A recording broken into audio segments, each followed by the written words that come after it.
अगर तो मैं लड़का हूँ तो मुझे ऐसे देख रहे हैं, और अगर लड़की होता तो बाप रे। फैमिली से कि यार किससे शादी करो, ये लड़के को मालूम नहीं क्या कर रहा है, एक्टर बनना चाहता है, वॉइस ओवर कर रहा है, वॉइस ओवर क्या है किसी को मालूम ही नहीं था। वॉइस ओवर मुझे भी ज़्यादा नहीं मालूम था, लेकिन हाँ, और मुझे लगता है कि उसकी जो फैमिली वाले थे ना, वो सिर्फ पैसे बचाना चाहते थे।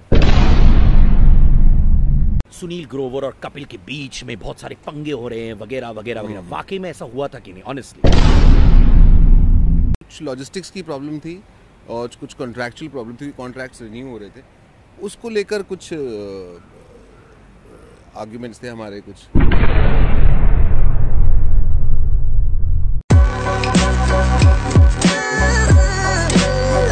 आज इश्क खुल के पर है मेरा एक पुराना दोस्त जो भी करता है खुल के करता है।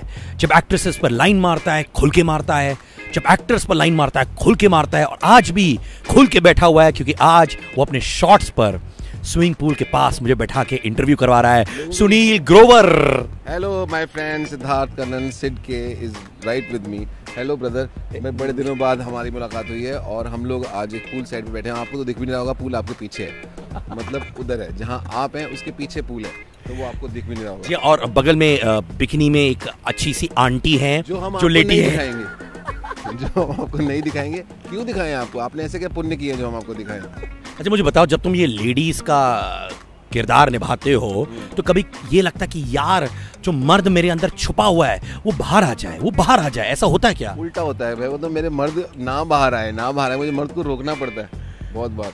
ऐसे क्या? हाँ, क्योंकि एक पहले तो मर्द के साथ आप मोस्टली रोमांस कर रहे थे। जब लड़की बना होता हूँ मैं तो एक मर्द के साथ रोमांस कर रहा होता है, उससे बात कर रहा हूँ, तो मेरे को लगता है मेरा मर्द आ गया तो मैं कर ही नहीं पाऊंगा कुछ भी।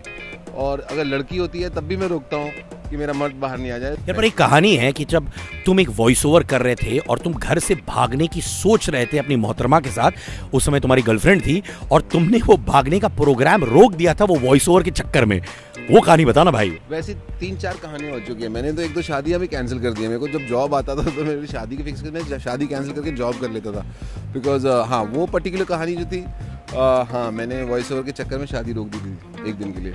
वो क्या हुआ? तुम्हारी गर्लफ्रेंड ने उस समय कहा कि मैं तुम्हें छोड़ रही हूँ, बदतमीज, ये सब गाली वाली बकी की नहीं कि भाई पैसे के चक्कर में तुम शादी रोक रहे हो? छोड़ देती तो अच्छा हो जाता, लेकिन छोड़ा नहीं उसने, बोला ही था सिर्फ। लेकिन हाँ उन दिनों मुझे काम से हमेशा बड़ा प्यार रहा है, नॉट मनी। तो मुझे ये था कि मैं काम कर लूँ, काम ऑफर हो रहा है, महीने में 1 जॉब 2 जॉब आती थी, वो भी शादी वाले दिन आ गई। मैंने कहा ठीक है, शादी तो फिर भी कल भी हो जाएगी, जॉब का क्या पता कल आए ना आए। यार पर एक चीज़ है, ये तुमने जो टाका फिट किया अपनी वाइफ के साथ, कैसे हो तुम उसके पीछे पड़े कि वो तुम्हारे पीछे पड़ी, क्या सीन था यार? मुझे लगता है तूने ही डोरे मारे होंगे यार। हाँ, जब किस्मत ऐसी होती है कि जो किसी को टांका फिट होना होता है तो हो ही जाता है, तो किसी के ऊपर कोई पीछे नहीं पड़ता। सर्कमस्टांसेस थे, वो दिन थे, जो होना था तो वो हो गया। पर बहुत माने ऑपोजिशन था क्या उनकी फैमिली से कि यार किससे शादी करो, ये लड़के को मालूम नहीं क्या कर रहा है, एक्टर बनना चाहता है, वॉइस ओवर कर रहा है, वॉइस ओवर क्या है किसी को मालूम ही नहीं था? वॉइस ओवर मुझे भी ज़्यादा नहीं मालूम था, लेकिन हाँ, और मुझे लगता है कि उसकी जो फैमिली वाले थे ना, वो सिर्फ पैसे बचाना चाहते थे, कंजूस थे। कंजूस थे, like you as you said. वो क्या करते थे, शादी के 1 हफ्ते बाद मान गए कि ठीक है लड़का तो बहुत अच्छा है। इसका मतलब मुझे शक हुआ कि शादी के लिए नहीं मान रहे थे, इसका मतलब यही है कि पैसे बचाना चाहते थे सेरेमनी के, और मेरे मम्मी पापा ने लगाए सारे, तो यही कारण था शायद। तो माने तुम्हारे मम्मी पापा ने सब खर्च किए, अभी भी तुम सुनाते हो ये सब अपने फादर इन लॉ को कि नहीं? ये तो वो देख रहे, नहीं ऐसा कुछ नहीं है, आप बड़े अच्छे हैं, अपनी लड़की वापस ना मंगवा ले, वो बहुत अच्छा है, सब अच्छा, आप बड़े अच्छे हैं, आपने पैसे नहीं बचाए। 1 हफ्ते नहीं 1 महीना तो लेते कम से कम मानने में।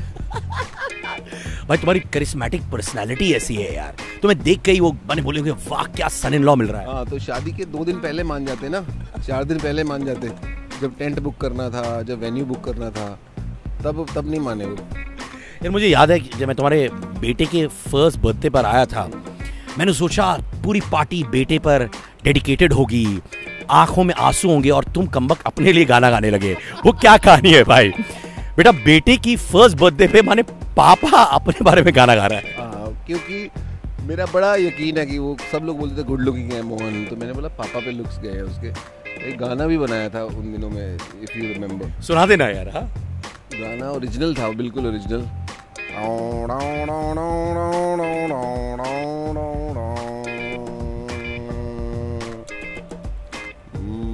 मोहन के पापा स्मार्ट हैं, मोहन बड़ा गुड लुकिंग है।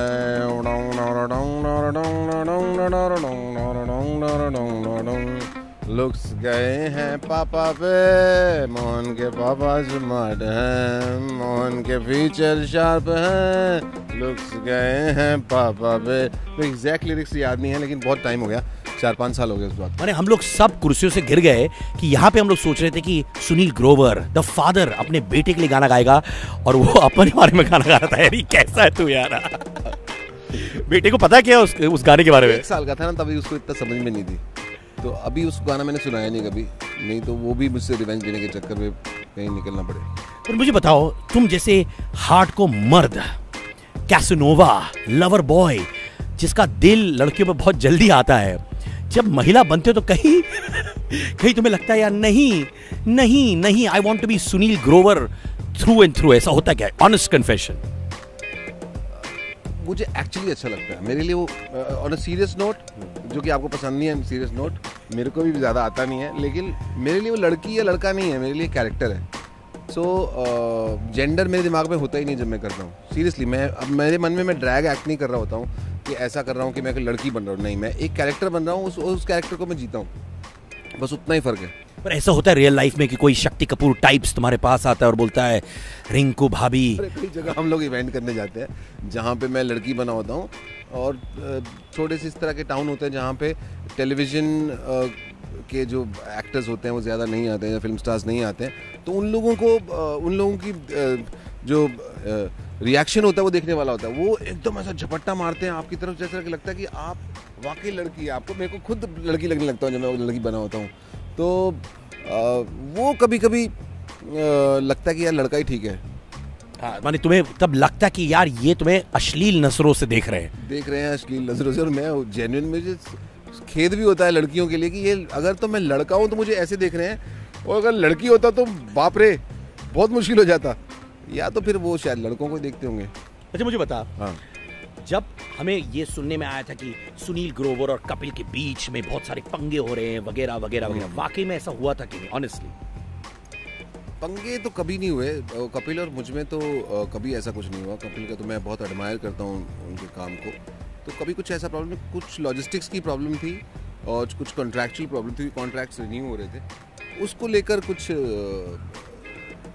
आर्ग्यूमेंट्स थे हमारे, कुछ डिसएग्रीमेंट्स थे, तो बस उतनी सी बात थी। तो कपिल और मुझ में कभी कोई प्रॉब्लम नहीं है। बट ऑनेस्ट बताओ, जब तुम वो शो छोड़ के चले गए थे, कभी ऐसा था कि यार मैं कपिल को फोन उठाकर बोलूं सॉरी मेरे भाई, आई लव यू, बिकॉज इतने सारे कंट्रोवर्सीज, रूमर्स आ रहे थे? उस दौरान भी हमारी बात होती रहती थी, ऐसा नहीं था कि हमारी बात नहीं हो रही थी, and he understood, he also knew कि कॉन्ट्रैक्चुअली ये डिसएग्रीमेंट है। उसमें भी he also couldn't help, because it was between me and the channel that we were discussing various things, the exclusivity and a little money part and couple of other things. So वो सारी चीज़ें थीं जो कि कोई कुछ नहीं कर सकता था उसके बारे में। क्या बात है, मानी वो सब सिर्फ अफवाहें थी? अफवाहें नहीं थी, तो वो अगर डिसएग्रीमेंट तो था, हाँ, उसके अपने अपने वर्जन थे लोगों के, जो लोगों ने कहा, तो ऐसा कुछ नहीं है। हाय, मैं हूँ सुनील ग्रोवर और आप सुन रहे हैं इश्क खुल के।